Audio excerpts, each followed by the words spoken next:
De acuerdo. Entonces, hoy corresponde continuar con el estudio del Evangelio según Marcos y habíamos quedado en el capítulo 4 y habíamos avanzado hasta el versículo 20, ¿cierto? Estábamos viendo todo este tema de la parábola del sembrador y aquello. Entonces, si ustedes recuerdan, habíamos visto que esto era un quiasmo. ¿Se acuerdan ustedes que era una especie de sándwich, como normalmente se lo suele decir, ¿cierto? Que la primera parte iba del versículo 1 y 2, la segunda parte iba del 3 al 9, la tercera parte iba del 10 al 12, y el centro de todo está en la explicación de la parábola que va del 13 al 20. Y luego, del 21 al 25 iba la parte 3, digamos, prima, como decir, como el paralelo. Después del 26 al 29 está la parte B, digamos, del 26 al 32, perdón, está la segunda parte, el paralelo, y el 33 y 34 son el paralelo de la primera parte, ¿no es cierto? Entonces, la anterior semana ya habíamos visto todo aquello, y ahora más bien quería, digamos, aprovechar para reforzar, digamos, a propósito de algunas cosas que de pronto quedó la semana pasada, como que parecía que no lo vimos de pronto, tal vez a propósito, y en realidad fue a propósito porque se comprende mejor con el paralelo ya que está establecido. Entonces, una vez más, el centro de todo este primer relato que abarca el capítulo 4 de Marcos es enseñarnos justamente este tema de la explicación de la parábola del sembrador, ¿ya? Que como habíamos dicho, más allá del fondo, más allá del tema de los tipos de terreno, de la semilla y todo aquello, ¿ya? Que de alguna manera ya lo sabemos, ¿cierto? Es entender por qué es que es importante, y si ustedes recuerdan, es porque es de las pocas, no es la única parábola cuya explicación consta en la Biblia, ¿ya? Porque de las otras parábolas no consta como tal una explicación, salvo de unas cuantas de pronto del buen samaritano, de pronto por ahí alguna otra en otro evangelio, pero principalmente, o la madre, por así decirlo, de todas las parábolas es esta, la famosa parábola del sembrador. Entonces, nada más para recordar esto, digamos, todo esto anterior era para recordar el centro de lo que estábamos hablando, ¿no? Y como decíamos, eh, en lo importante acá o a dónde apunta todo es, como decíamos, a comprender por qué es importante que el Señor explique las parábolas y a quién. Digamos, habíamos visto la anterior semana que si bien apuntaba a justamente la explicación de la parábola, lo que abría las puertas a eso eran los dos pasajes que están antes y después, o sea, el contexto inmediato, como se conoce, ¿no es cierto? Entonces, fíjense ustedes que aquí vamos a repasar alguna cosa más importante también, que de pronto nos vale digamos, nos viene muy bien para recordar el asunto. Entonces, por ejemplo, y aquí vamos a hacer, traigamos a colación, digamos, traigamos a la memoria todo lo que vimos la anterior semana, ¿sí? Lo que el Señor nos permitió repasar la anterior semana, y vamos a verlo añadido a lo que vamos a comentar ahorita, ¿ya? Entonces, fíjense, por lo general en la iglesia cristiana y digamos así en el cristianismo, es común que cuando los hermanos, la gente, el pueblo, pues se reúne, haya un espacio de reflexión, una enseñanza bíblica que, a menos que sea algo estructurado, digamos algo secuencial, alguna cosa así, va a manera de mensaje. Y por lo general lo que se hace es extraer o tomar un texto bíblico base y sobre ello explicar, ¿no es cierto? Y eso ver cómo se conecta con otros lados, y de ahí extraer el mensaje, como se suele decir, la enseñanza y todo aquello. Entonces, a veces de lo que se le puede acusar a aquello es que por centrarse solamente y tomar un episodio aislado, pues se pierde precisamente el contexto, ¿ya? Y de ahí salen estas frases que son muy comunes en los seminarios, esta famosa frase de un texto sin contexto es un pretexto, ¿ya? Que es un juego de palabras, ¿ya? En el sentido de que es importante leer qué antecede y qué está después de lo que estamos leyendo a fin de comprender mejor. Entonces, aquí quería hacer un pequeño esquemita, ya, un pequeño esquemita, imagínense un sándwich, ya, imagínense que es un sándwich de pollo, ya, pongamos que este es el pollo, ya, pues que es un filete, ya. Entonces, ahora vamos a ver, y este sándwich, por ejemplo, está compuesto de cuatro capas, digamos, ya. Después tendríamos ahí la proteína, por así decirlo, ya. Voy a poner acá, digamos, que sean, no sé, los tomates, ¿ya? Voy a poner los tomates, por así decirlo, ¿ya? Después vamos a poner las lechugas, por así decirlo, ¿ya? De manera muy pedagógica, ¿cierto? Y después viene, ¿qué? Viene el pan, ¿cierto? Así vamos a taparle con un pan, ¿ya? Para hacerle de manera muy pedagógica, ¿ya? Entonces, fíjense ustedes, también es muy interesante porque cuando se lo relaciona con comida, lo más rico del sándwich, digamos, de un sándwich, por lo general es lo que está en el centro, el relleno, el condumento, ¿cierto? Que si tiene al menos esta estructura, lo más rico va a ser la proteína, o sea, la carne, el pollo, el pavo, lo que tenga dentro la proteína por lo general es lo más llamativo, e incluso ustedes se fijan, es lo que le da el nombre al sándwich. ¿No es cierto? No he visto muchos sándwiches de lechuga, sino sándwiches de pollo, de pavo, de tal cosa, ya, de champiñones, de lo que. Entonces, bueno, en nuestro caso de este, que esto es precisamente un quiasmo, este sándwich, en la parte del centro, voy a poner como protocolo para señalarlo, la parte del centro, ustedes, la parte del centro es la explicación de la parábola, ¿cierto? De la parábola, ¿no es cierto? A eso apunta todo y eso, si se quiere, es lo más rico, lo más sustancioso, ¿ya? Pero si nosotros hemos comido, y nos acordaremos, cuando se come un sándwich, una hamburguesa, digan ustedes, ¿ya? Un sándwich, pues, lo que le hace rico al sándwich no es solo la proteína, no solo la carne, sino el conjunto de todo. ¿Ya? O sea, esa mezcla que se hace en la boca respecto de los vegetales, las salsas y todo aquello que se pueda poner. La mezcla en conjunto es lo que hace rico. No sé si ustedes en alguna ocasión han tenido por curiosidad han comido por separado los ingredientes o han dejado solo la proteína eh, del sándwich a un lado y van a ver que no es tan rica como todo junto. ¿Ya? Entonces, la anterior semana habíamos visto como por separados, esta parte introductoria, este tema de la parábola como tal, ¿no es cierto? Y el tema este que antecedía, ¿cierto? Y después vimos ya la explicación. Entonces, ahora vamos a intentar mandarnos un bocado de todo el sándwich, por así decirlo, ¿ya? Entonces, ya sabemos a qué va la parábola. Entonces, la parábola, recordemos que habla, entre otras cosas, primordialmente de la potestad que el Señor tiene para él hacer escucharle su palabra, ¿no es cierto? Que la palabra es la semilla y que a su vez también, de alguna manera, se convierte también en la tierra, que es la que da el fruto y todo aquello, ¿ya?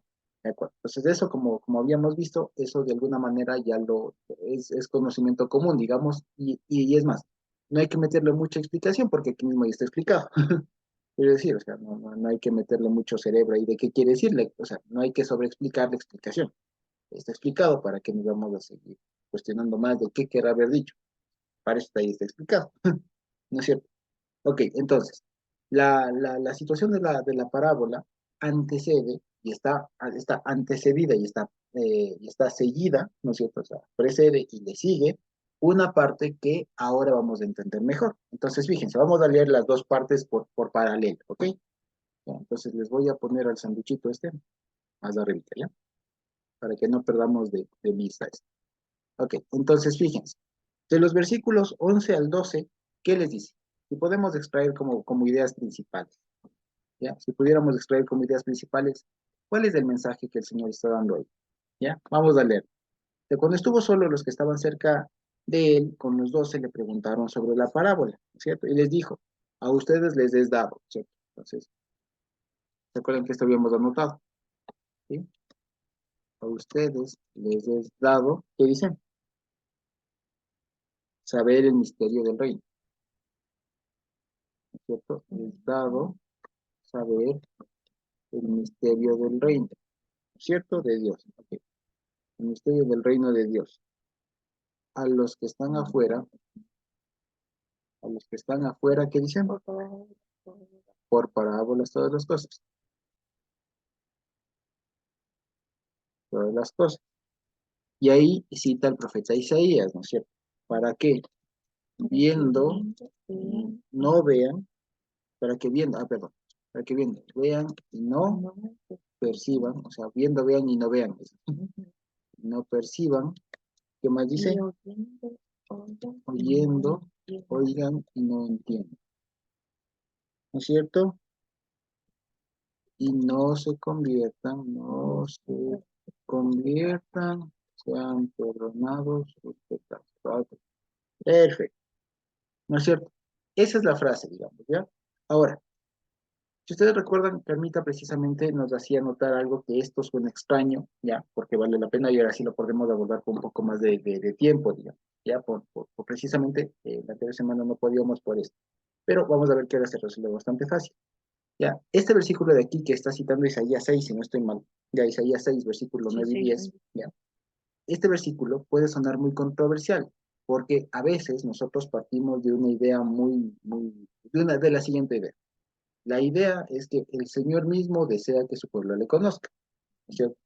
Pero si nosotros leemos aquí, parecería que la intención es al revés, que la intención de Dios por alguna razón es que vean y no entiendan, escuchen y no perciban.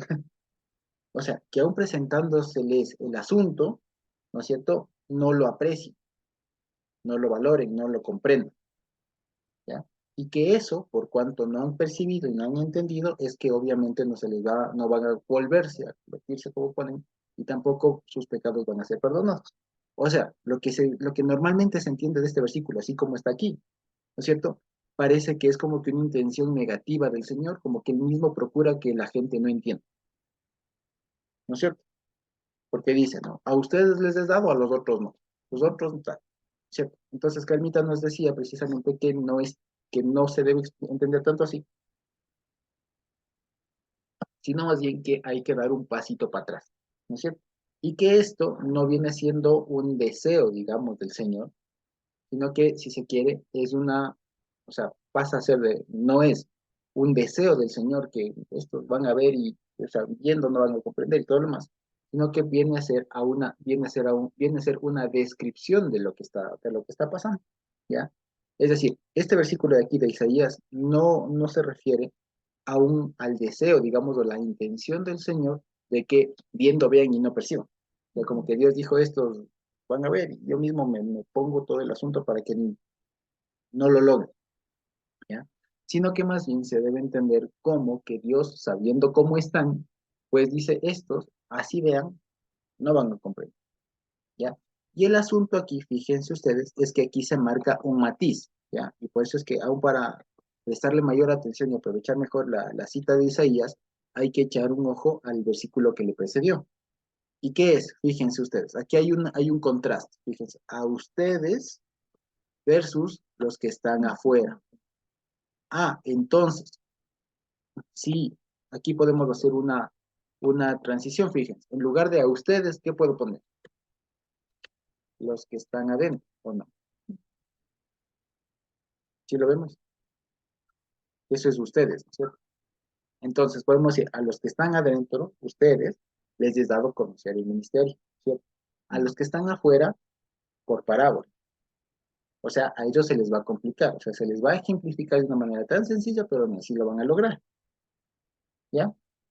¿Ya? Ese es el asunto. Entonces, lo que quería marcar es que aquí se establece un contraste, los que están adentro, los que están afuera.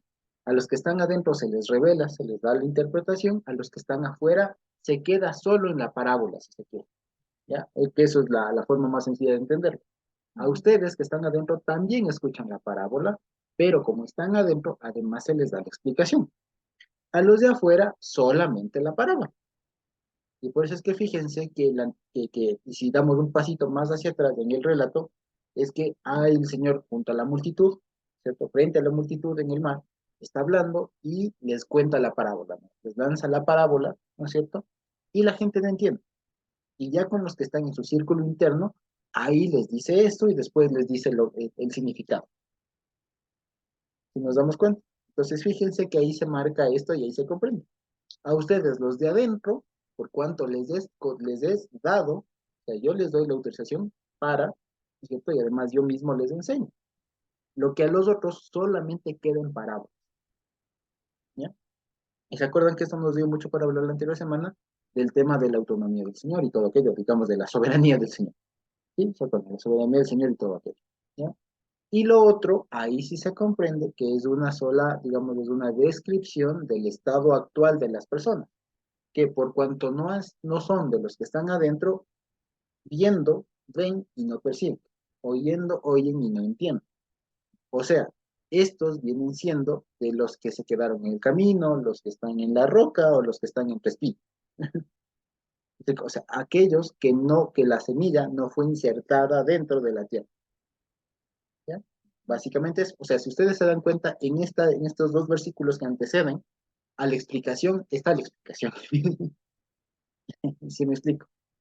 ¿Ya? E incluso fíjense que tiene mucho que ver con la agricultura, porque la semilla si no entra, ya me explico, pues los que están adentro, los que están afuera, se lleva, etcétera, puede tener raíces cortas, alguna cosa por el estilo. Sí nos damos cuenta. Ahora bien, entonces, después de este pasaje viene el tema de la explicación, ¿no es cierto?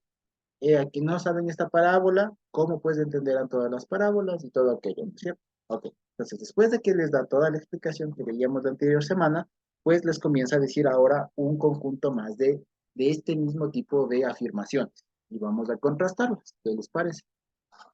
¿De acuerdo? Entonces, dice así, que lo voy a poner con otro color para que resalte. ¿Ok? Entonces dice, también les dijo, ¿ok? ¿Acaso se trae la luz para ponerla debajo del almud o debajo de la cama? ¿No es para ponerla sobre el candelero? ¿Ya? Entonces fíjense, aquí tiene una estructura. Voy a poner solo dos preguntas sobre la luz, ¿cierto? Y aquí vale la pena hacer un break, digamos. Cuando nosotros pensamos en esto, de pronto, ¿qué nos podemos estar imaginando? ¿Ya? Esto de alguien trae la luz para ponerla sobre el almud o debajo de la cama, ¿ya? Entonces, ¿a qué nos estamos imaginando? ¿Alguien se imagina cómo puede ser esto?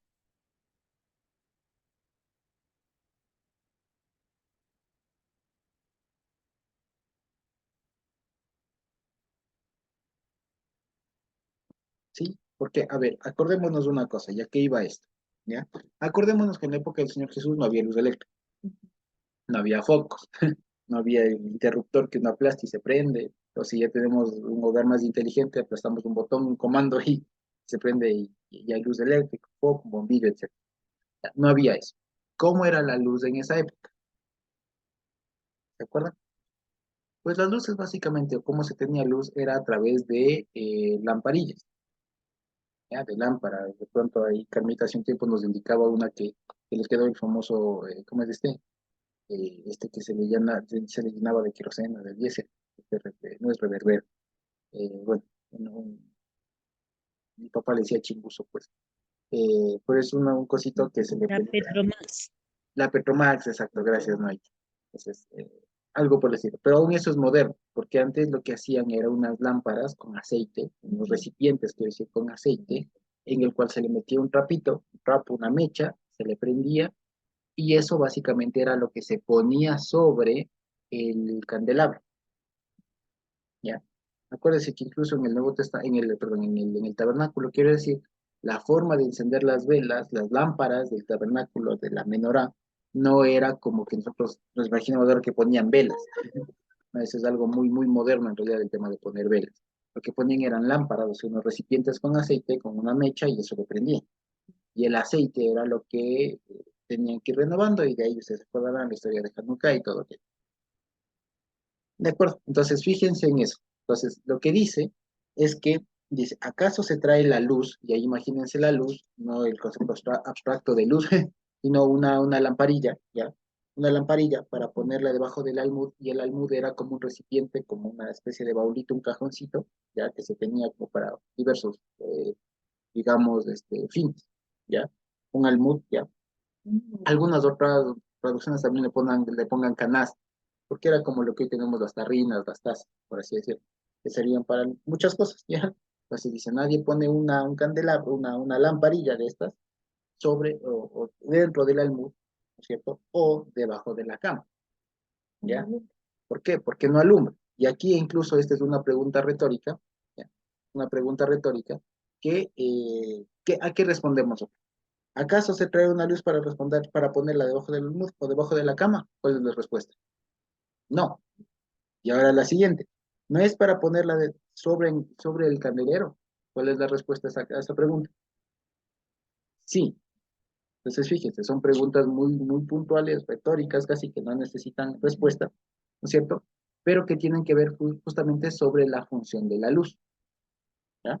Entonces lo que dices, la luz viene para ponerse sobre el candelero. O sea, y para que no pensemos, ya les digo, en la luz, pensemos en una lamparilla, en estas lamparillas de estas antiguas, que se ponían sobre la menorá, ¿ya? Entonces, hablando en lenguaje de estos, diríamos, ¿no? Nadie enciende ¿cómo se diría? Una lamparilla, sino para ponerla sobre la lámpara, por así decirlo. Porque ahora pensamos en lámparas, las que de pronto son las de noche. La lámpara es del candelabro, básicamente. Y antes había, no nos imaginemos solamente el de 7, no podía haber de 2, de 3, de 1. Entonces se le ponía sobre eso, ¿ya? Para no hacernos mucho lío. Y aquí dice, ¿por qué? Y aquí nos encontramos una vez más. Aquí hay una pregunta sobre la luz, ¿no es cierto? O una parábola, ¿cierto? Tenemos una parábola, es un ejemplo. Dos parábolas, ¿no es cierto? Ahora usted preguntó. Dos preguntas sobre la luz, ¿no es cierto? Y una explicación, ¿qué dice? Nada hay oculto que no haya de ser manifestado, ni escondido que no haya de salir a la luz. La explicación que es, no hay nada oculto, ¿qué dice? Que no haya de ser manifestado. ¿Sí? Ni, ¿qué dice? Ni escondido que no haya de salir a la luz. ¿Ok? Y aquí viene otra cosa, una segunda parte. Y dice, les dijo también, mirad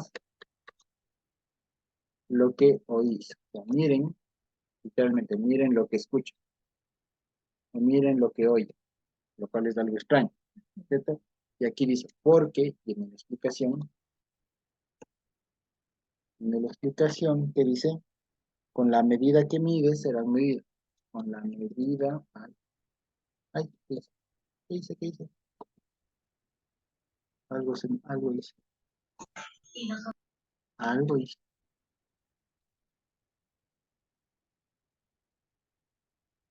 Bueno, ya nada,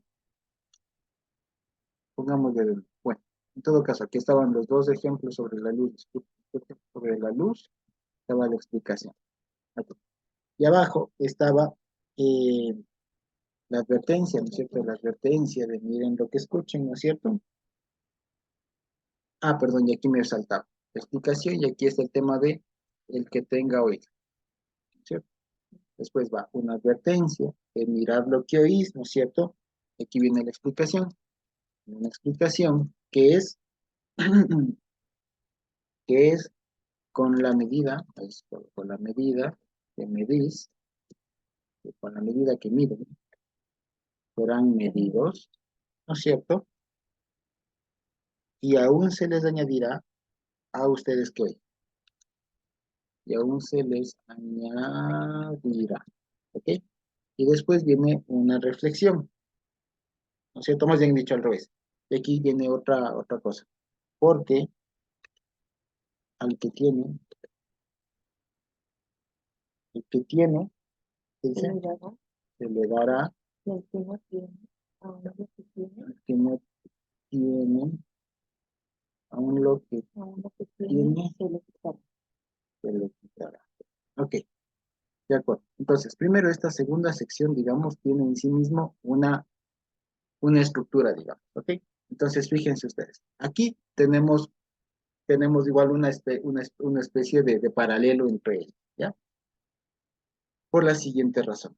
Fíjense ustedes, consta de una explicación, fíjense, una explicación que está en el medio, la advertencia del que tenga oídos para oír, oiga, y el otro de mirad lo que oís, fíjense, ¿ya? Se lo voy a poner con otro color para que de pronto resalte un poco más y se vea cuáles están relacionados con cuáles.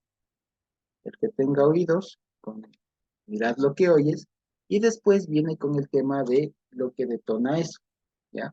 Entonces arriba ha sido las dos preguntas sobre la luz, ¿no es cierto? Y abajo, este tema de el que tiene se le quita, se le dará, y el que no tiene lo que no tiene se le será quitado. Lo voy a poner como otro color por aquí, ¿ya? ¿Ya? Entonces, ¿a dónde va todo esto? ¿Ya? Y aquí, por eso les decía la importancia de todo el contexto. Entonces, antes de la explicación de la parábola, ha marcado que hay dos grupos de personas, por así decirlo. Unas a quienes escuchando la parábola, ¿no es cierto? Además de escuchar la parábola, les es concedido escuchar la explicación de la parábola. ¿De acuerdo? Y hay otro grupo que están afuera y solamente escuchan las parábolas. Y aún explicándoles todo lo demás, no lo van a lograr. ¿De acuerdo?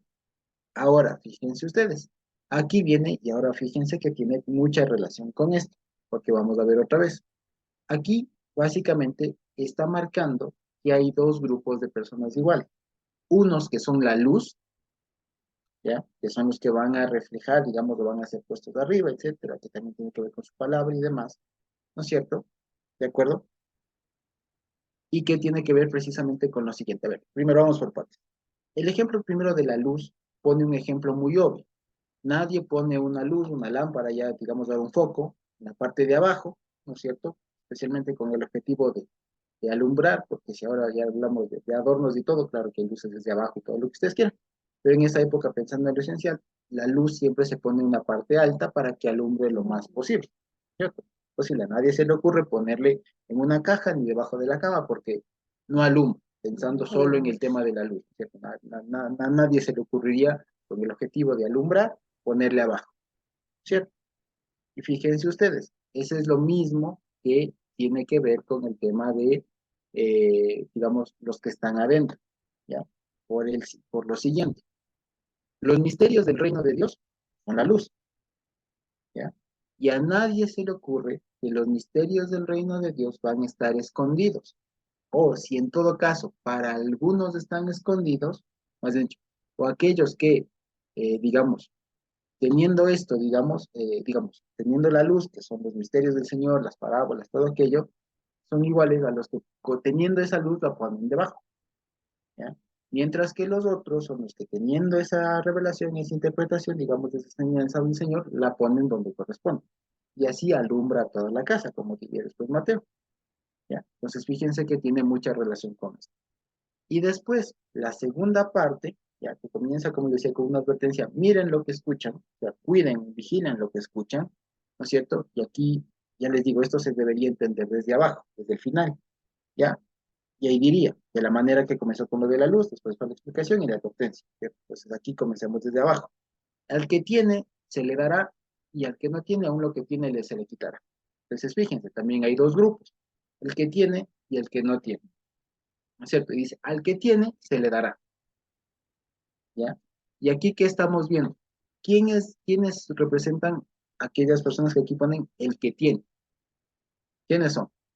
Hablando en este contexto, serían los que tienen la luz, los que Los de escuchan adentro. y también los que están adentro, ¿ya? Pues dice, a los que ustedes que están adentro se les va a dar más. ¿Qué? ¿Qué más? Pues principalmente se les va a seguir enseñando más, o sea, se les va a seguir revelando más. Exacto, se les será dado aún escuchar más cosas, saber más cosas, por cuanto están adentro, por cuanto están en la luz, tal, ¿ya? Y al que no tiene, ¿quién es el que no tiene?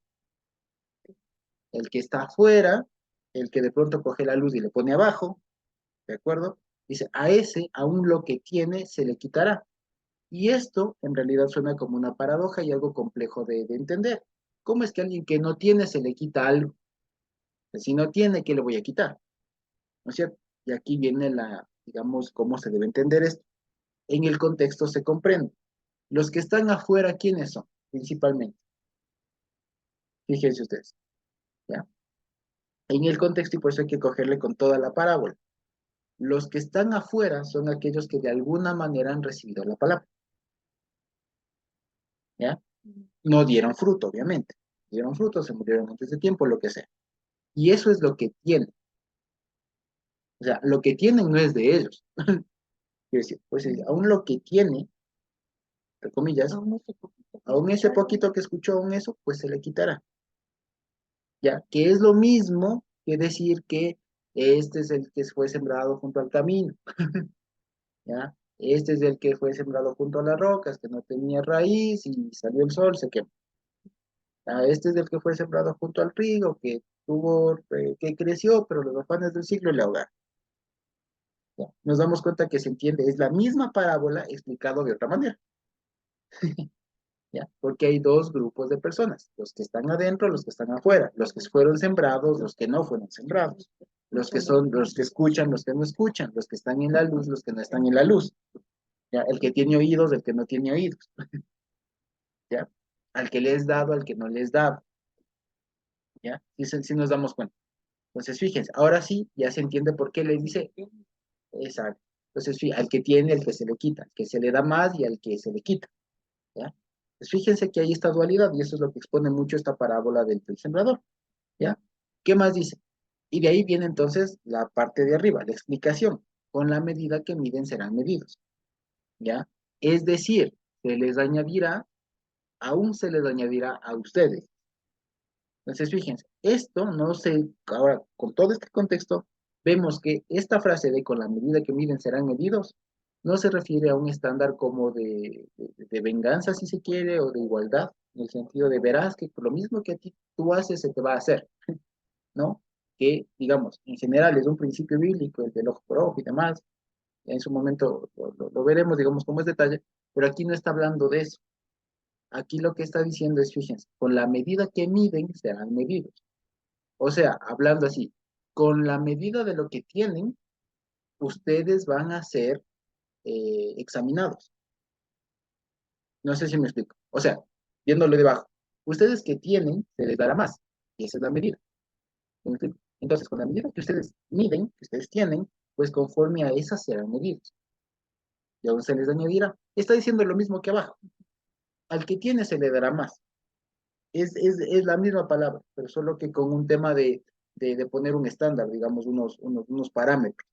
Entonces, si ustedes tienen esto, digamos, de conocimiento, de interpretación, etcétera, pues con eso se les medirá, con eso esa será su estándar, por así decirlo, y aún sobre eso se les añade,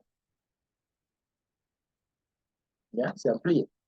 Lo que aquí quiere decir, que ustedes no van a tener medida. Es lo que quiere decir. ¿Sí me explico? Ustedes no van a tener medida. Y si ustedes se acuerdan, es lo que dice la parábola del buen sembrador. La buena semilla es la que cae en buen terreno y esta es la que da fruto al 30, al 60 y al 100. ¿Sí me explico? Entonces es lo mismo que dice aquí, con la medida que miden serán medidos, ya se les añadirá. ¿Qué quiere decir? La medida que ustedes tienen, esa van a ser medidos, pero todavía se les añade. ¿Qué quiere decir? Ustedes, de lo que se les va dando, de lo que les será dado, no habrá fin, no habrá medida. ¿Ya? Otra vez, darán fruto al 30, al 60, al 100. ¿Ya? ¿Se dan cuenta? Y por eso es que la advertencia es, el que tenga oídos para oír, oiga, y mirad lo que escucha. Mirad lo que oís, miren lo que escucha. ¿Sí nos damos cuenta? Entonces, fíjense que la parábola del sembrador, por eso es que él dice, si no me entendieron esta, ¿cómo van a entender los demás? ¿Ya? ¿Sí? Y ahora cuando ya lo leemos, decimos, pero claro, señor, estaba diciendo lo mismo. Estabas diciendo lo mismo, pero miren, fíjense, si vamos contando, contemos de aquí, ¿ya? Contemos de aquí, cuántas veces va el Señor explicando esto. Va aquí, miren, los que está dentro, los que están afuera. Uno, viendo, vean, no perciban. Dos, lo de la luz y lo de acá. Fíjense, y después la misma parábola. Explicó lo mismo de 5 veces, de 5 maneras diferentes, pues. Explicó lo mismo 5 veces y cada manera diferente. Si nos damos cuenta. Entonces, fíjense que eso es algo muy, muy particular del Señor, que esto por eso precisamente se le llama maestro. Y por eso mismo es que muchas personas, y eso les comentaba la anterior semana, si les contara el montón de libros que he podido ver, ya, que me he topado por ahí en el camino, que hablan sobre las parábolas, que hablan sobre Marcos, que hablan solo sobre la parábola del sembrador, y el contexto arameo, que el contexto griego, que no sé qué, que no sé cuánto. Si les contara la cantidad de libros que hay sobre eso, no acabamos nunca. ¿Todo por qué? Porque es que no nos acordamos que esto, que digamos, por un lado, que el Señor es el que da el abrir, digamos, la apertura de oídos para escuchar lo que está diciendo. Y lo que los teólogos se dan unos líos, ya, y se hacen un montón de preguntas que van al lenguaje, que no sé qué, un montón, se dan unos líos, ¿ya? Sacan tomos y tomos y tomos y tomos de lo que pudo haber sido y ninguno concluye así de manera categórica. Esto es lo que quiere decir. Y si es que algún teólogo, algún libro ustedes ven que dice, eso quiere decir, no faltará que salga otro y le diga, no, para mí no. para mí quiere decir otra cosa y no faltará el que salga y rebata a ese y le dé la razón al otro y se invente algo más. La historia de los editoriales, en fin. ¿Ya? Y de eso está, digamos, llena también la interpretación bíblica en los libros que incluso se estudian en los institutos, ¿ya? Entonces, digamos, algo de eso he estado también revisando y por eso les puedo decir que es un lío entender eso. Si uno se va a leerles de esas personas, sale más mareado que edificado, ¿ya? Pero fíjense ustedes qué simple, qué sencillo que es comprender esto así como lo estarían entendiendo ellos. ¿Ya? Que es como lo estarían entendiendo ellos. Además de una cosa, que si bien nosotros, vale siempre la pena que lo traigamos a la mente, que nosotros ahorita lo estamos leyendo con mente siglo XXI, ¿ya? Ahorita estamos nosotros leyendo con siglo XXI, pero acordémonos y pongámonos siempre en los pies, o en este caso en las sandalias, en los zapatos de las sandalias, ¿cierto? De las personas que estarían leyendo esto cuando fue escrito, Marco. Y si nos acordamos del inicio del libro de lo que comentábamos, las personas, los hermanos que estaban leyendo esto, a quienes iba dirigido, eran personas que estaban en un momento caótico, un momento un poco de opresión, de Jerusalén sitiada, un momento muy álgido, ¿ya? Y que en ese momento recordar la parábola del sembrador seguramente debe haberle sido de mucho ánimo, ¿sí? Ahora, imagínense, en el contexto de una iglesia un poco perseguida, de que persigan a los cristianos, y un poco así, en un contexto un poco álgido, así no tan pacífico, esta parábola del sembrador viene de perlas. ¿Me explico? Viene de perlas para cimentar, ratificar el tema de la identidad, de que somos los de adentro, que tenemos la luz, etcétera, que nos ha sido concedido oídos, que aún lo que tenemos se nos añadirá. En ese contexto, ahí le comprendemos que tiene aún más sentido, más valor todo lo que está ahí, cómo está estructurado Marco. Y ahí nos damos cuenta que esto, entonces, digamos, lo podemos transformar en cambio para que nosotros lo utilicemos de manera semejante a cómo fue utilizado en un primer momento Marco. Porque les digo, ahorita, si es que, y estoy bastante seguro, digamos, que las veces que hemos escuchado Marcos, este pasaje tal vez de Marcos o de Mateo de la parábola del sembrador, o aquí en Marcos, tal vez no se ha hecho con este contexto, ¿ya?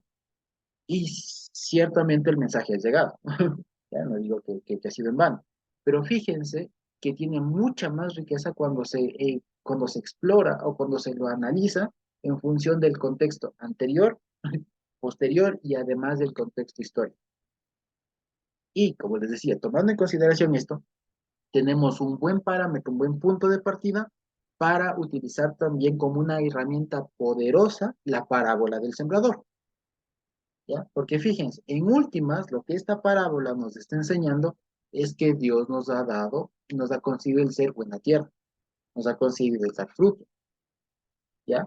Que pudimos haber sido de las otras, pero Dios en su infinita misericordia nos concedió ser de los que damos frutos, de los que escuchamos, de los que tenemos la luz, de los que tenemos y todavía el Señor nos ha dañado. ¿Me explico?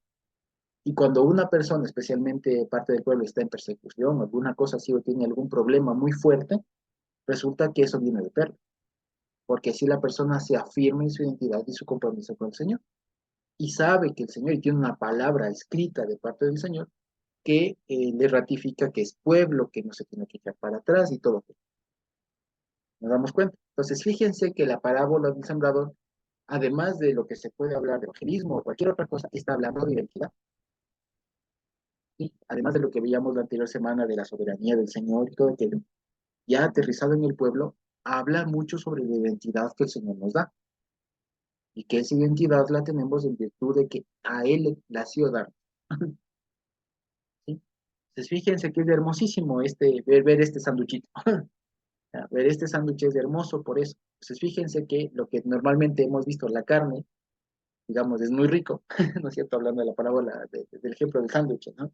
Entonces, es muy rico comerse solo la carne, pero ahora vemos que gustándole con los vegetales que están próximos, tiene otro sabor, si nos damos cuenta, ¿ya? Ahora bien, comienza a decir, ¿qué les parece si avanzamos un poquito más en el sándwich? ¿Ya? Y no solo con los vegetales inmediatos, sino tal vez con las lechuguitas de los lados, ¿ya? ¿Qué más dice? ¿Ok? Entonces ahí le voy a poner aquí. ¿Qué más dice? Entonces ya vimos el contexto inmediato. ¿Se comprendió más? Yo creo que sí, espero que sí, ¿ya? Y no para ahí. Ahora, si ustedes recuerdan, el segundo grupo, digamos, el segundo paralelo está del versículo 3 al 9, ¿no es cierto? Y del 26 al 32. ¿En qué se comparan esto? ¿En qué son semejantes? Es que guardan un conjunto de parábolas como tal. La primera parte es como tal la parábola del sembrador, ¿no es cierto? Entonces pongámosle aquí. La primera parte es la parábola del sembrador, ¿de acuerdo?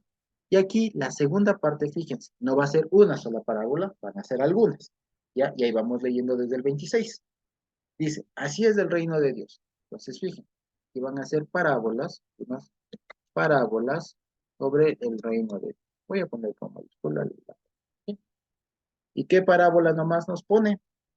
La primera dice, así es del reino de Dios, como cuando un hombre echa la semilla en la tierra y duerme y se levanta de noche y de día y la semilla brota y crece sin que él sepa cómo.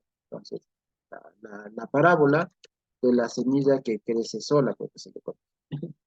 ¿Ya? ¿Ya? Porque de suyo lleva fruto la tierra, primero hierba, luego espiga, después grano lleno de la espiga y cuando el fruto está maduro, enseguida se mete la hoz porque la ciega ha llegado. Y después, ¿qué más dice? ¿A qué compararemos el reino de los cielos? Reino de Dios. ¿O con qué parábola lo compararemos? Es como el grano de mostaza. Mostaza. ¿Ok? Que cuando se siembra en tierra es la más pequeña de las semillas que hay en la tierra, pero después de sembrado crece y se hace la mayor de todas las hortalizas y echa grandes ramas de tal manera que las aves del cielo pueden morar bajo su sombra. ¿De acuerdo? Entonces, fíjense, en esto estamos hablando ahora del segundo conjunto de parábolas como tales, ¿no es cierto? Que es la segunda. Entonces, fíjense, la parábola del sembrador, se me lengua la traba. La parábola del sembrador detonó todo esto. Y ahora, como le ven, tiene de conjunto, ¿no es cierto? Tiene digamos, de semejante el tema este eh, tiene de semejante el que trata dos parábolas, ¿no es cierto? O sea, o dos conjuntos de parábolas. En un lado, la del sembrador y el otro este de la semilla y el grano de mostaza. Si ustedes son igual de acuciosos, digamos, ¿no es cierto? Nos vamos a dar cuenta que son parábolas agrícolas, ¿ya? Aquí todo gira en torno a la agricultura, fíjense, la semilla que crece sola, el grano de mostaza, la parábola del sembrador.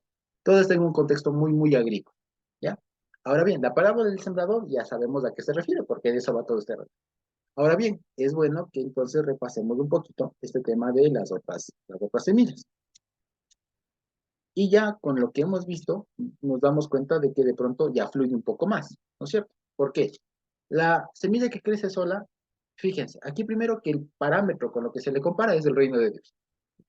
Y aquí acordémonos que cuando hablamos de reino de Dios, además de referirse al reino como decir literalmente la institución, ¿no es cierto? El reino de Dios, como que si nos imagináramos un palacio, digamos, de institución gubernamental llamada reino de Dios, con todos sus funcionarios y todo aquello, en donde el Dios es el rey y tiene ministros, cosas por el estilo, ya, por decir así, además de referirse a eso, o al estado de donde Dios reina, al lugar, al momento, a la época en donde Dios reina, el reino de Dios, acordémonos que también es otro nombre del Mesías, ¿ya? Eso nunca nos olvidemos, ¿ya? Malchut Hashamayim, es como se dice ahí, ¿no es cierto? Malchut Hashamayim, Hashamayim, ¿ya? Es como se dice el reino de Dios, y esto no es otra cosa que otro nombre del Mesías, ¿ya? Malchut Hashamayim, que justamente Malchut, en un poco de interpretación, me explico ya, y esto es una cosa media compleja, pero los sabios de antaño, ya, los judíos de la época, los estudiosos de la época, cuando estudiaban la primera parasha, la de Bereshit, se preguntaban un montón de cosas y entre ellas se preguntaban que cómo es que Dios llegó a organizar esta tierra y todo aquello.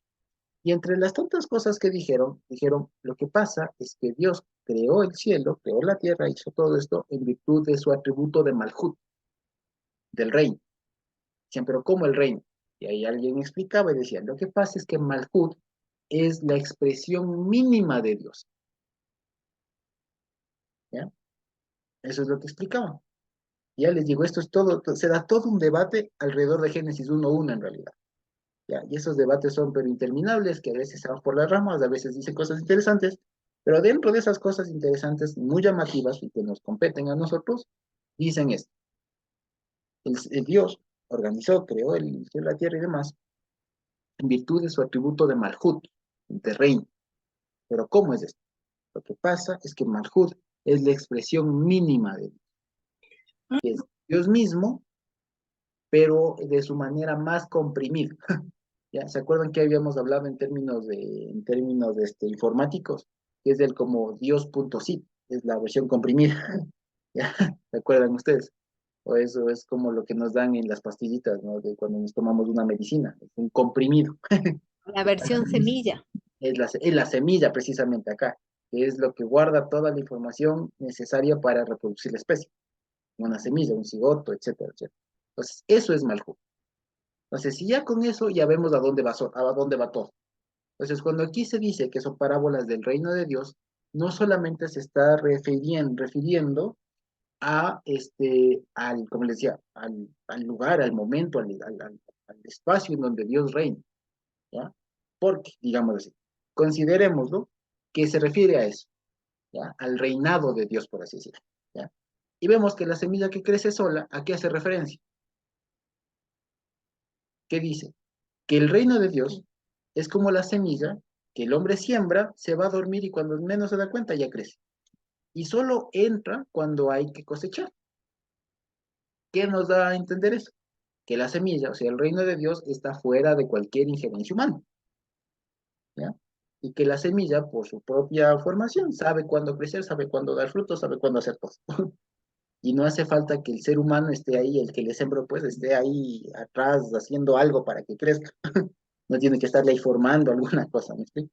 Sino que basta con que le siembre y se vaya a dormir y cuando él se da cuenta ya creció, ya brotó, ya, eso se entiende. Ahora, y eso les digo, es lo que normalmente se suele decir. El reino de Dios es así, no necesita de la injerencia humana, Dios tiene el control. ¿De acuerdo?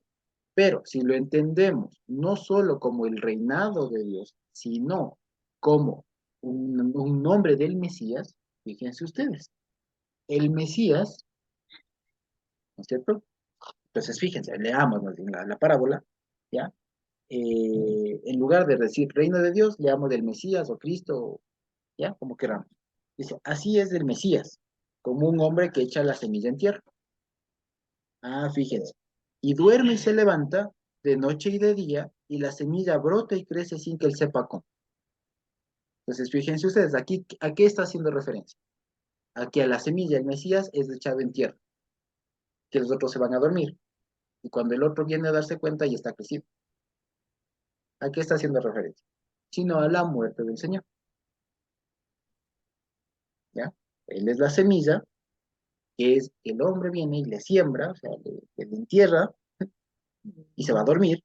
Y cuando se da cuenta, resulta que ya brotó y dio fruto. Y que en virtud de la muerte, ¿ya? Que es lo que dice en otro lado, ¿se acuerdan de esa parábola que también dice? Que la semilla que si no muere no da fruto, pues eso. La muerte del Señor es lo que genera el fruto que después el hombre que lo causó, ¿cierto? Que intervino de alguna manera en eso, pues no se da cuenta. ¿Cuándo pasó todo aquello? ¿Ya? Y fíjense, porque de suyo lleva fruto la tierra. Primero hierba, luego espiga, luego grano lleno de espiga, y cuando el fruto está maduro, enseguida se mete la hoz porque la siega es de la. Entonces, fíjense, pero ¿qué detonó todo? La siembra, la muerte del granito, de la semilla, la muerte de Mashiach. Fíjense ustedes, la muerte del Mesías. En eso va. Entonces, ya vemos a dónde va la semilla que crece sola. Y claro, ahí si a esto lo unamos lo otro, obvio, es evidente que no importa, o sea, la obra del Señor, la muerte del Señor, estaba presupuestada independientemente de la intención del ser humano, del sistema, de lo que ustedes quieran, ¿ya? Eso es lo que está diciendo acá. Fíjense ustedes. Y ahora, la parábola de la semilla de mostaza, lo mismo, otra vez. ¿A qué haremos semejante al Mesías? Fíjense. ¿O a qué parábola, a qué ejemplo le compararemos? Y dice, el Mesías es como un grano de mostaza. que cuando se siembra en tierra es la más pequeña de todas las semillas que hay en la tierra, ¿ya? Pero después de sembrado, crece y se hace la mayor de todas las hortalizas y echa grandes ramas de tal manera que las aves del cielo pueden morar bajo su sombra. ¿Ok? Ahora, esto, digamos, es bastante interesante porque, aunque ustedes no lo quieran, está haciendo referencia, o digamos, es una readaptación de una parte de Jeremías. No sé si sabían eso. Alguien le puede leer, fíjense ustedes, puede leer Ezequiel, perdón. Ezequiel 17 22 al 24.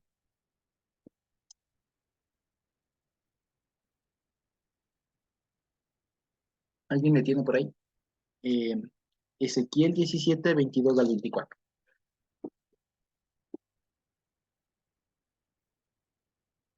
¿Le tiene por ahí alguien? Aquí tengo. Gracias, David. Así ha dicho el Señor, así ha dicho Adonai el Señor. Tomaré yo del cogollo de aquel alto cedro y lo plantaré del principal de sus renuevos. Cortaré un tallo y lo plantaré sobre el monte alto y sublime. En el monte alto de Israel lo plantaré y alzará ramas y dará fruto y se hará magnífico cedro.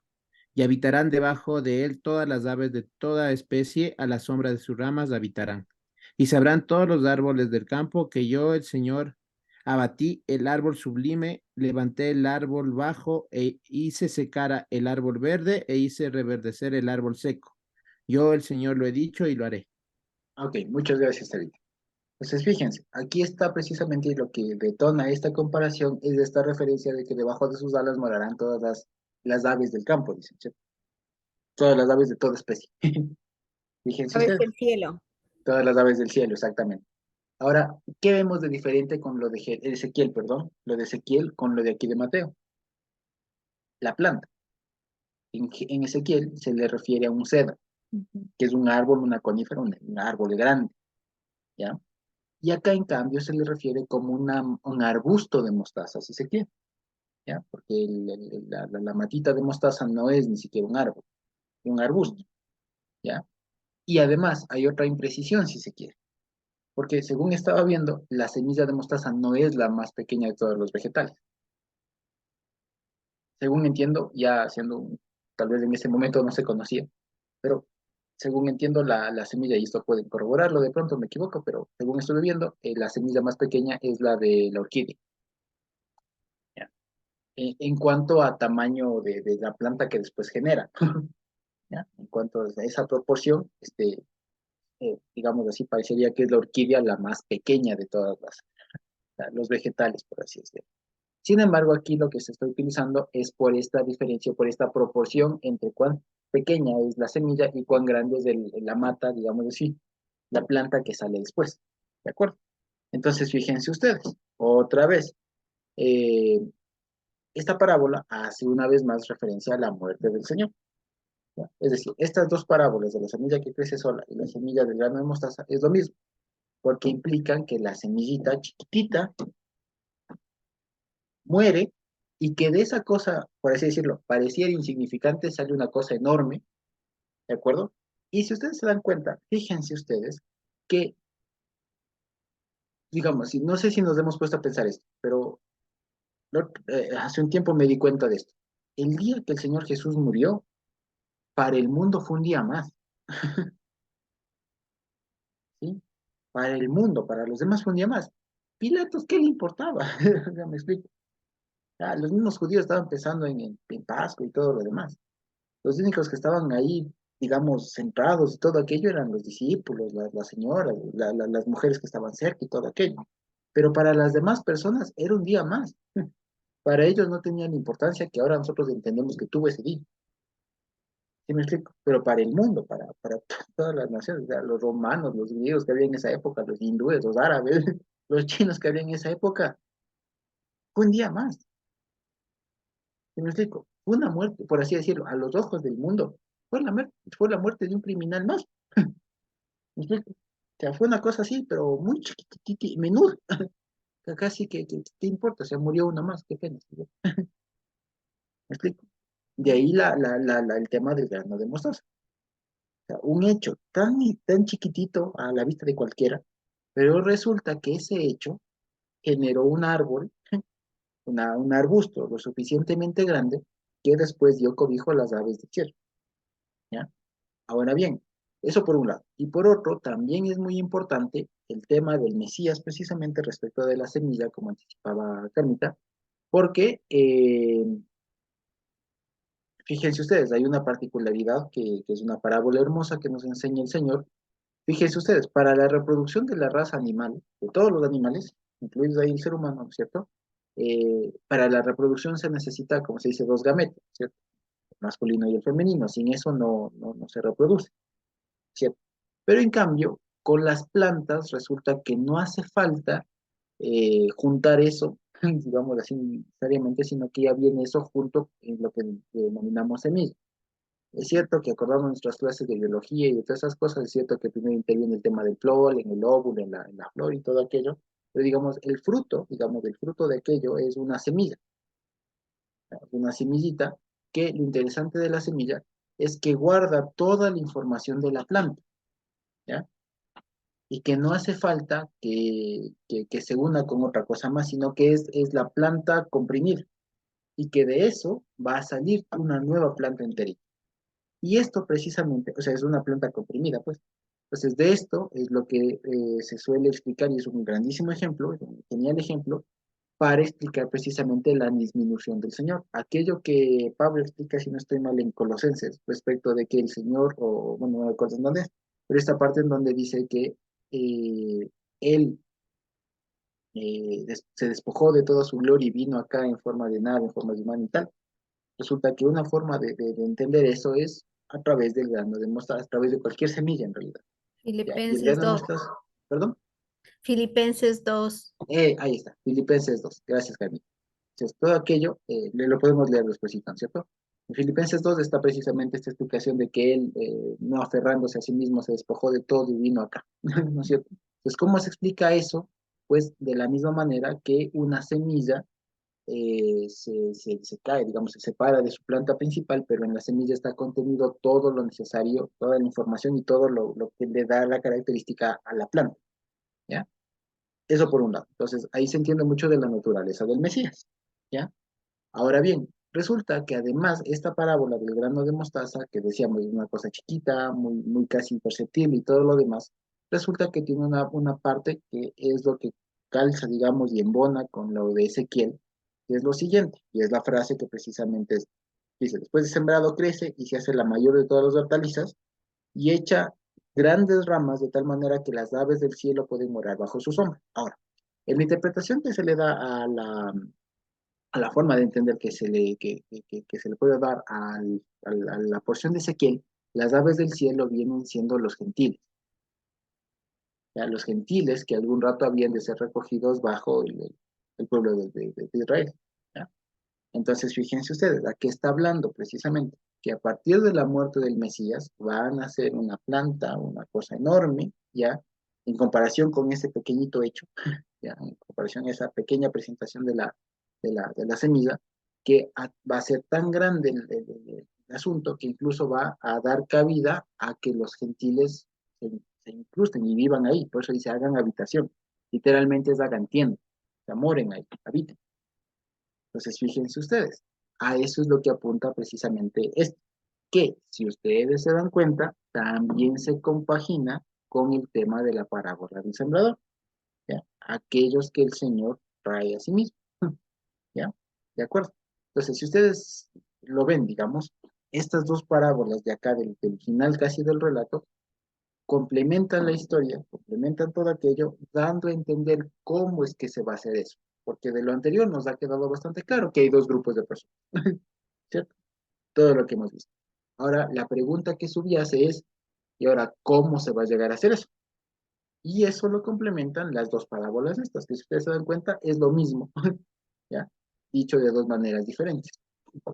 Entonces, la pregunta, ¿cómo se logra aquello? Es lo siguiente, con la muerte del Mesías, con la muerte del Señor, ¿sí? Y que a partir de la muerte del Señor es que va a salir una cosa pero enorme, ¿ya?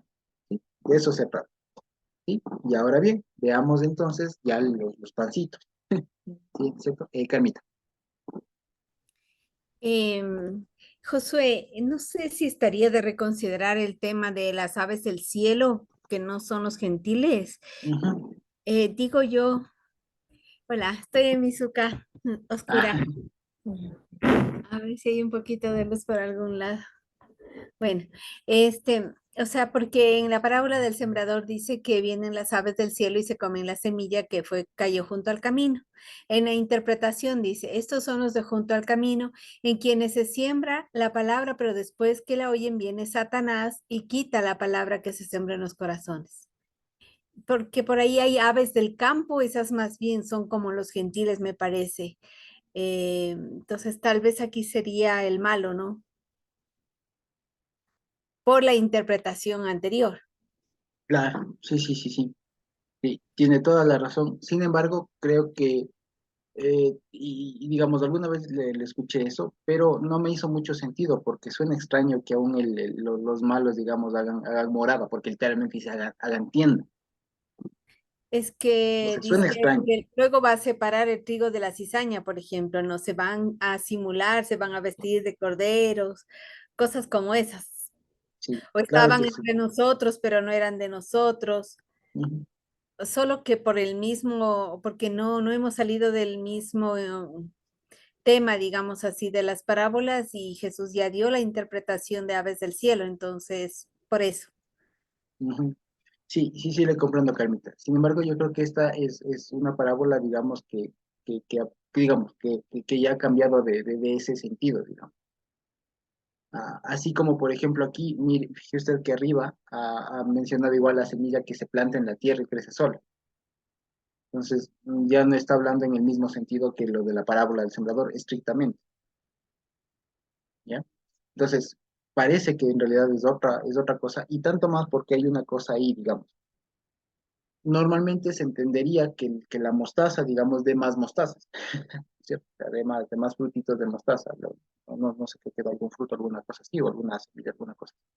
Pero resulta que es tan grande que viene a coger cosas que no son de la misma, digamos, de la misma especie, por así decirlo, ¿ya? Que son precisamente las aves del cielo, que como se ve acá, y por eso les decía, era importante que lo veamos con lo de Jeremías, con lo de Ezequiel, que justamente hace o muestra que el abrir, digamos, de esto chiquito se hace grande, ¿cierto? Y al mencionar a las aves del cielo, más bien refiere al momento en donde el pueblo, digamos, o Dios hará que el pueblo también recoja o acoja, digamos así, inserte, pues, y permita que gentiles hagan también morada, hagan también casa, hagan también tienda, en el árbol, en la plantita, sí. Sin embargo, igual como le digo, personalmente no le logré conectar, digamos, mucho el tema de que el enemigo así, que digamos, también hay una cosa, no le logré conectar con esto porque también la parábola termina ahí. O sea, y la suma de todo es como que es tan grande que hasta los árboles deben morar ahí.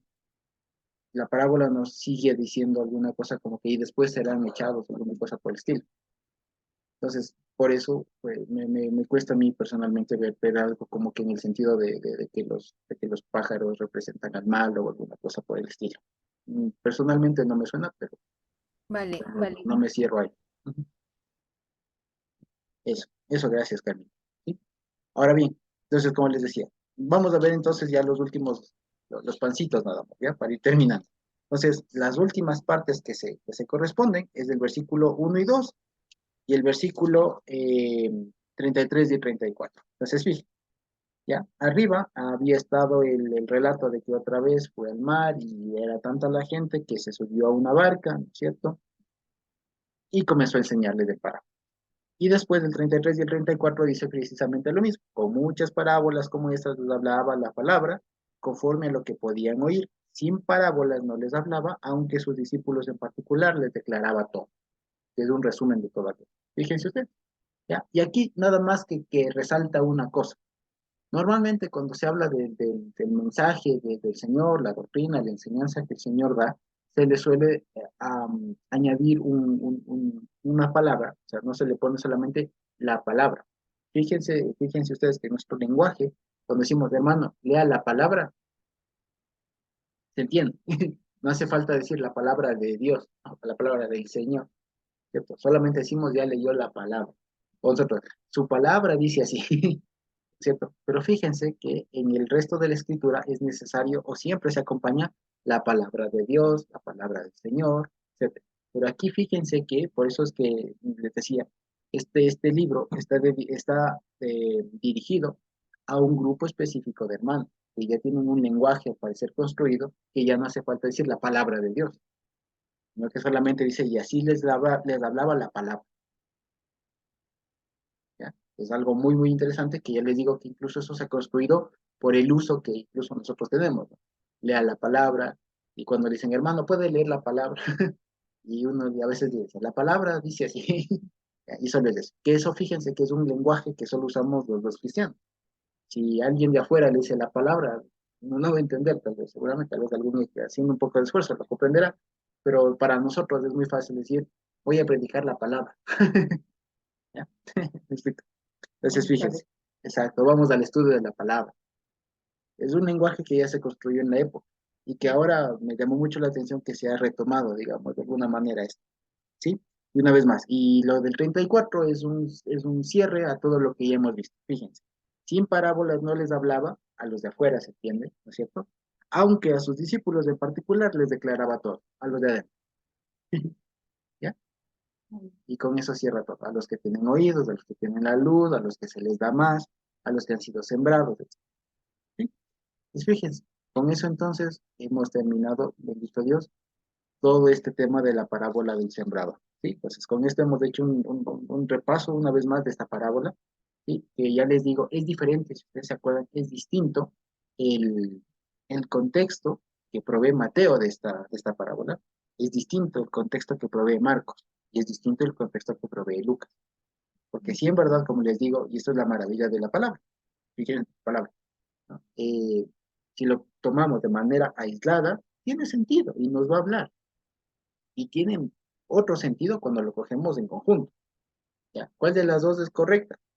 Pues les diría las dos. ¿Ya? Siempre, ¿por qué? Porque siempre, como vemos acá, siempre el que da el crecimiento, el que se encarga de que la palabra surte efecto, no es uno, es el Señor. Así que Dios lo utilizó a Mateo, por así decirlo, para recordar esta parábola de una determinada manera. A Marcos lo utilizó de otra forma para hacer el énfasis en todo lo que ahora el Señor nos ha permitido ver. A Lucas de otra manera. Y es más, cada vez que nosotros volvamos a leer la palabra, vamos a seguir encontrando cosas. ¿Ya? Por eso es que siempre se dice, ¿no? Que todo lo que ahorita estamos viendo no lo creamos ya como que la última revelación, ¿no? Es algo más que el Señor nos ha podido permitir, que nos ha permitido ver, nos ha permitido estudiar ahora, pero no es ya lo último, ya fuera de esto no hay nada, fuera de esto ya solo queda el Apocalipsis, no.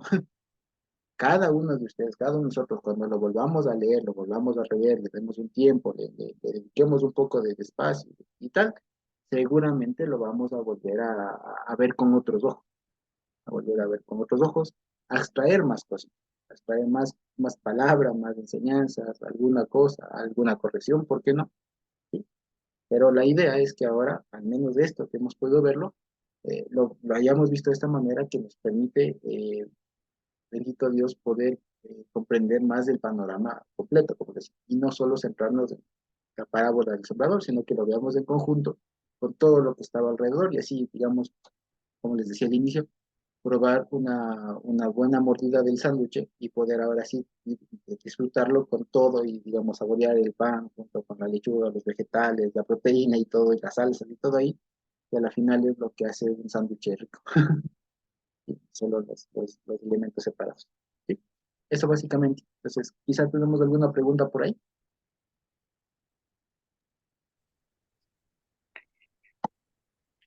¿no? Sí, hermano Josué, Sí, a mí. sí, hermana. Ay, ya, gracias, gracias. Hermano Josué, tengo dos preguntas.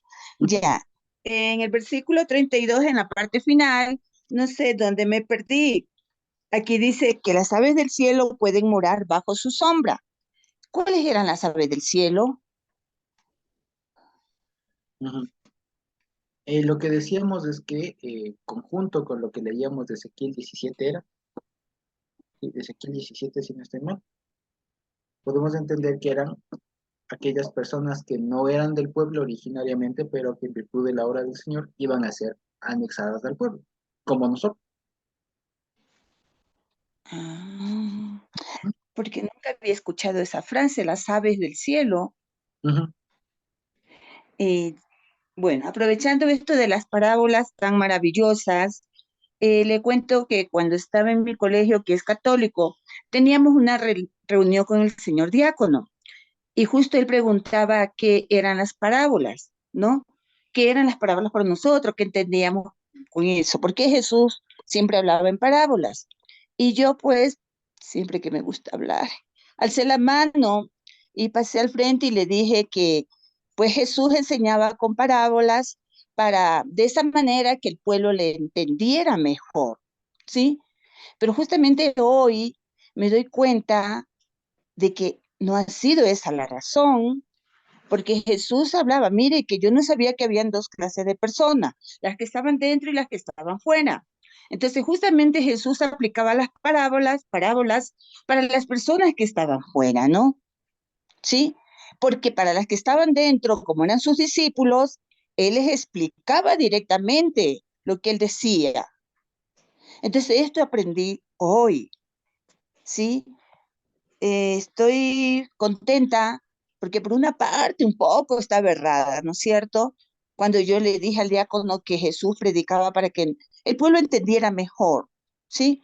Pero lo importante que yo pienso que ni él mismo sabía, que habían dos clases de personas, las que ven, las que escuchan, ¿sí? Entonces eso es maravilloso.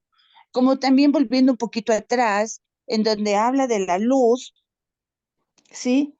Su subtítulo mismo yo pienso que lo está diciendo. No hay nada oculto en esta vida que no se haya de ser descubierto, ¿no? Y yo lo relaciono que la luz es el hombre mismo, que la luz es la verdad de las cosas. Y nosotros no podemos ocultar la verdad debajo de algo, de un objeto. Y ahí tomo lo que usted puso el ejemplo, de que la luz siempre debe de estar en lo alto, para que alumbre a todos. ¿Sí? Mire, entonces qué maravilloso saber, al menos yo lo entendí así, hermano Josué, que la luz es la verdad. Por eso, mire como ese capítulos, esos versículos, el 21, el 22, todos se complementan y termina con lo que dice que con lo que tú tienes vas a ser medido. Y el que no tiene, el que no ha querido captar, no ha querido escuchar, lo poco que tiene se le va a hacer, se le va a quitar también, ¿no? Mire, a veces si uno no entiende bien esto, parece que fuera injusto mi Jesús, mi Dios, ¿no? Pero es la verdad, porque lo poco que tenemos y no lo aprovechamos, entonces, ¿de qué nos sirve? Jesús nos quita para darle a otra persona que esté en esa capacidad, en ese corazón abierto para aprender, ¿sí? Porque no debemos de quedarnos solamente con lo poco que escuchemos, lo poco que leamos, sino mire, yo estoy muy agradecida. Todo lo que yo, cosas que estoy un poco errada, usted con esa sabiduría me lo está despejando de la mente, me está despejando. Y maravillosa todas las parábolas son maravillosas, como la semilla del sembrador, cómo, y esa frase que yo pienso que viene a ser como un refrán, con la forma que tú mides o con la vara que tú mides serás medido, ¿no? Eso es una frase muy poderosa, que debemos de entenderla, debemos de analizarla bien. Y me ha gustado muchísimo. Me ha gustado muchísimo y una vez más, muchísimas gracias, hermano Josué. Muchas gracias. Y gracias a Dios. Y efectivamente, ¿no? La luz ahí igual es otro símbolo de la palabra.